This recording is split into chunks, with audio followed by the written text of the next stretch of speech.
The Tapestry of Fate, Chapter 2, Cassie, Coming of Age.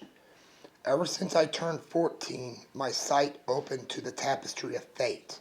It appears to me like a sheet of linen embroidered in real time, threads of every living being weaving into patterns of breathtaking colors.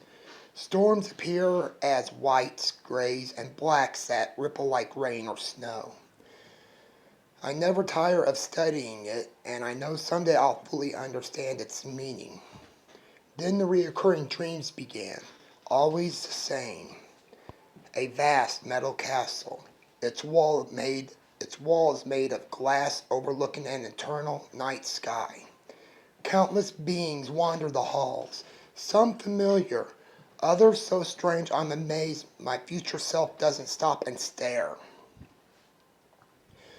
Most wear uniforms of specific colors. Mine is green, thankfully.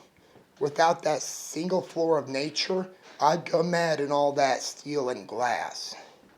I've always loved green. To me, it means life. Yet the wonder of that endless night sky pulls at me all the same. There's always a dragon hatchling as well, one that flies into my arms to be loved on. It reminds me why I prefer staying at Holster Castle instead of my mother's manor in Glitterstone City. Neophyte Dragoon Knights train at the castle throughout their early years, but their hatchlings don't stay tiny for long. My father, Ordermaster Dontier Burslin, serves Lady Selena. His partner, Azura Weatherflight, is a chromatic of a lighter blue shade than his scales. She has always been fiercely protective of me, more than my own mother, Helena Hasmes Burslin. Mother tries endlessly to mold me into a proper high society lady.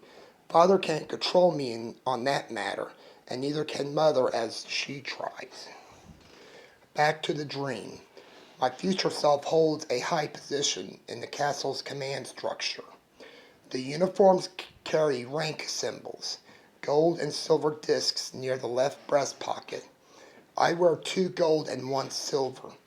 Anyone with fewer discs, I can order around. I've seen myself do it a few times. There's also a human man who tends to hover near me. His uniform is white with yellow stripes on his sleeves. Instead of discs, he wears a pendant, a shield set with 2 stars of adamantium red. I often visit him in a bizarre room cluttered with objects I can't name. He's always building or dismantling something. I love the sight of his green plates inset with gems and metals, though I don't understand any of them. I always announce myself by tugging gently on his ponytail, which curls adorably at the end. Then I start to braid it. He takes the braids out, then he pokes me in the ribs to tease me. I laugh. Sometimes I hug him. I think he likes that. 2 dragons follow us in the dreams. A male Sulamek with a smoky white quartz hide. A female Gargamel with a deep metallic green hide. They are always together, inseparable, clearly fate bonded. When sleeper eggs hatch among clutches not their own, such bonds sometimes form. The green one adores me. I remember lying quietly with her in a metal den. This time, my future self is doing one of my favorite dream activities, studying the great banded circle bodies that hang in the forever night. She holds a device that projects information, methane, ammonia cores, trace elements I can't recall anymore before a sound interrupts her. And for the first time, I hear the title my future self has. A woman's voice. Great Seer Cassie, your presence is required on the bridge. I'm on my way, the older me replies with calm confidence, closing the display and folding the device. She walks into a glowing chamber. The door opens on its own. Hexagonal light stones react beneath her feet as she steps inside. A dim flicker, then the door opens again, revealing the command room.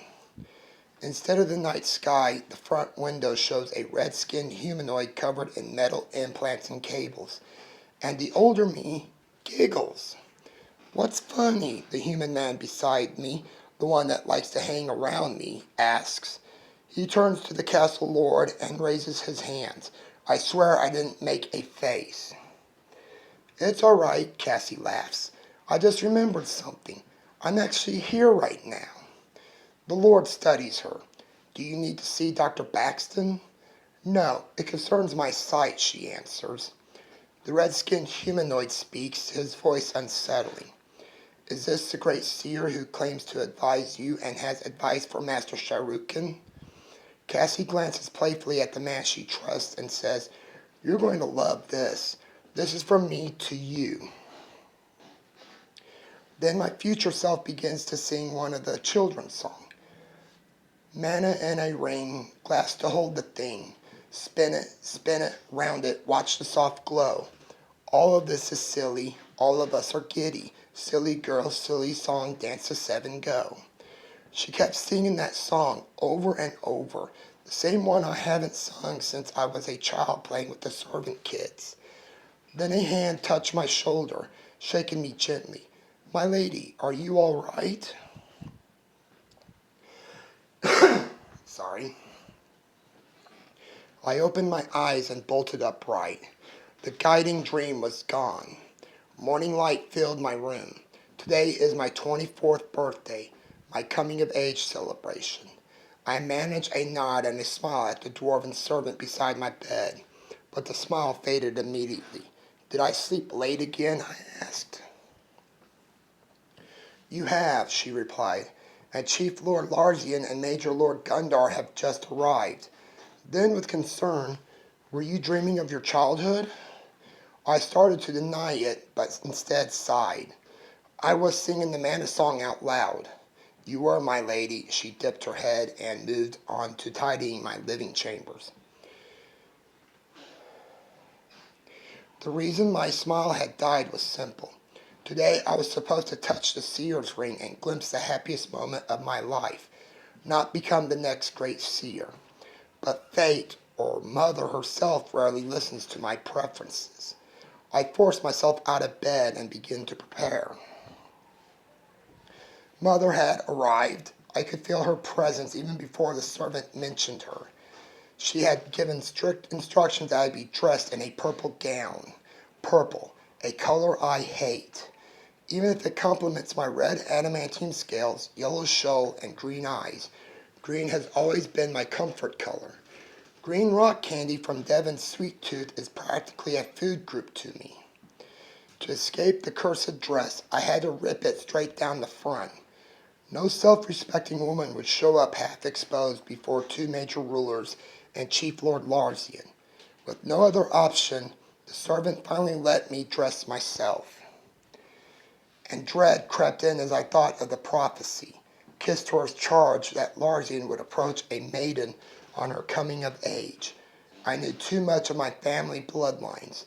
Both mothers and fathers traced back to powerful arrivals. Never once did any line intermingle with Kistor's children. For only blood can claim the ring for what Kistor had always claimed. I did not want the ring. At last, I dressed myself in what I intended all along, a Floristian ivy dress woven from living plants. My wild magic isn't strong enough to keep it alive on my own, but my best friends Miko and Queen had sung to the ivy for hours to help keep it living.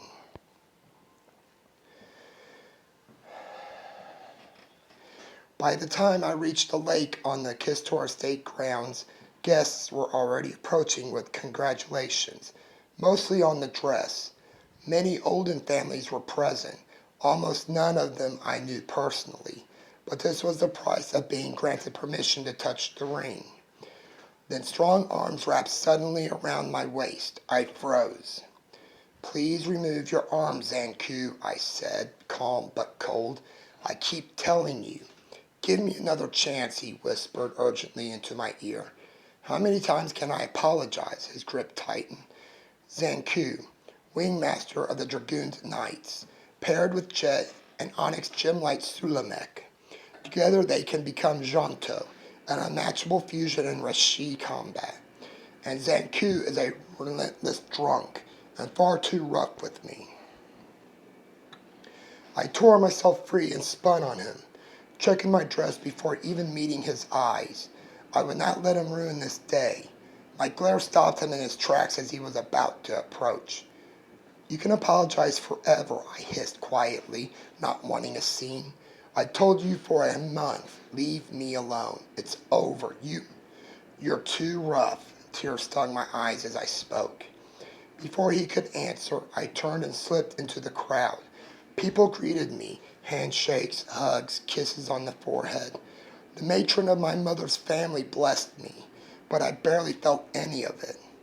I still love him, whispered a small voice inside me. They're dangerous, my thoughts snapped back. Hands suddenly covered my eyes, and I almost shrieked, until a familiar voice chimed, sing-song bright.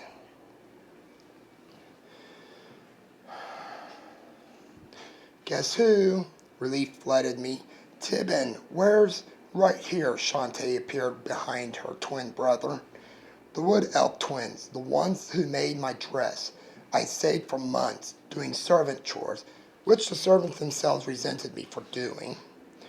They circled me, inspected the damage. Tibin clicked his tongue. Zanku crushed the poor Vandalilies.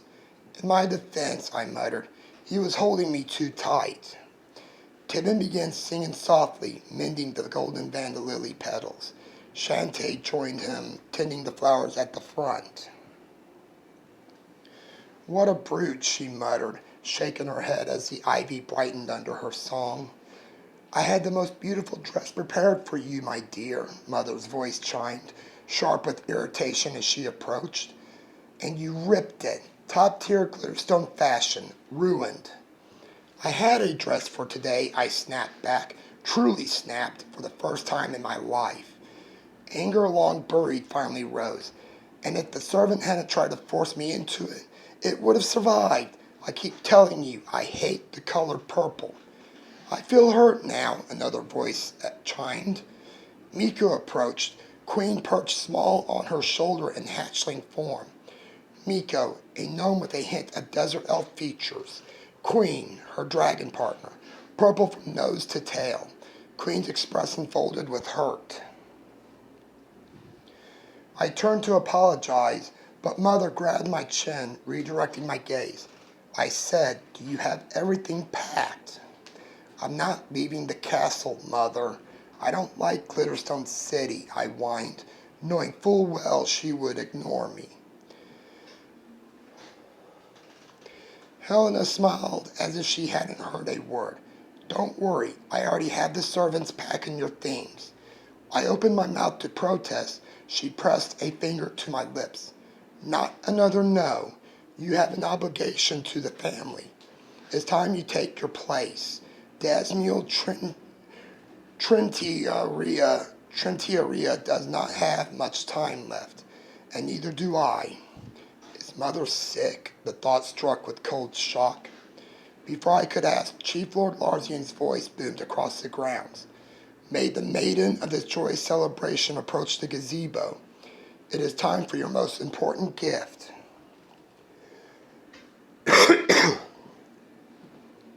Sorry. Shantae and Tibin stopped fussing with my dress. Miko and Queen darted back towards the castle. I knew exactly what they were planning. Mother took my hand like I was still a lost little draken girl and guided me towards the one thing I feared more than anything. I don't want the ring, I whispered to myself.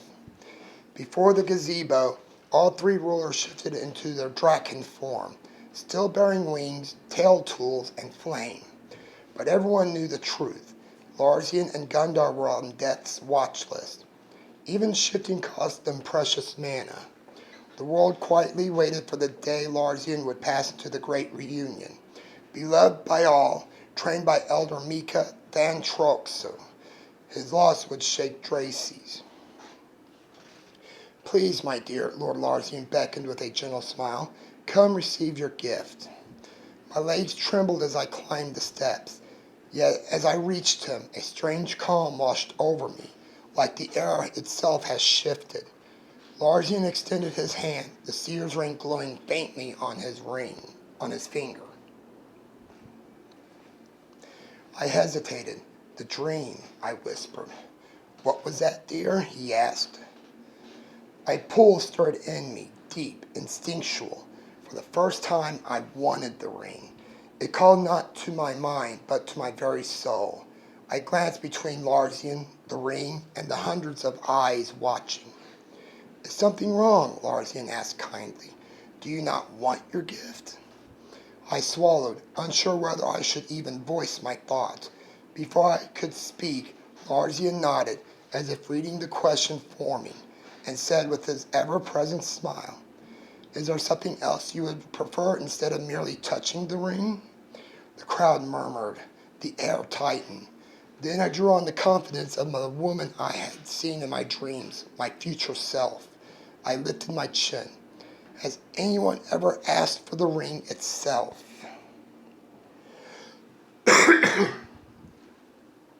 Sorry. Lord gasps. Lady Selena's face twisted in horror.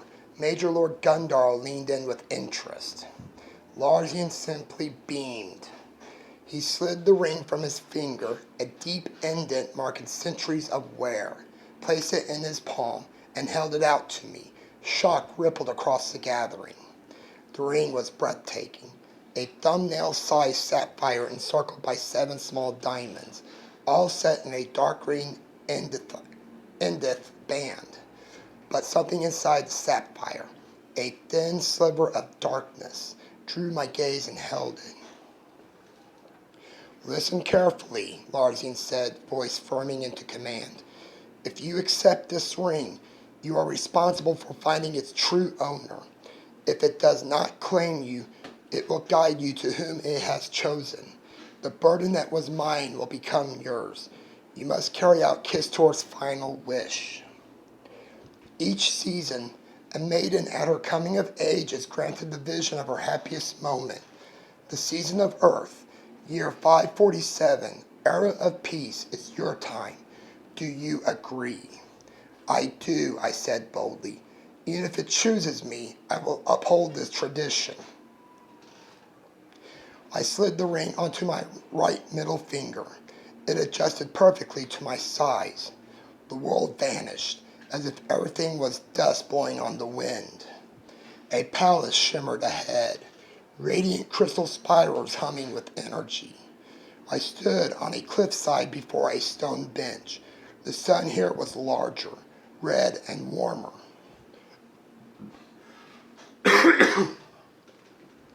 Sorry. Then a voice behind me.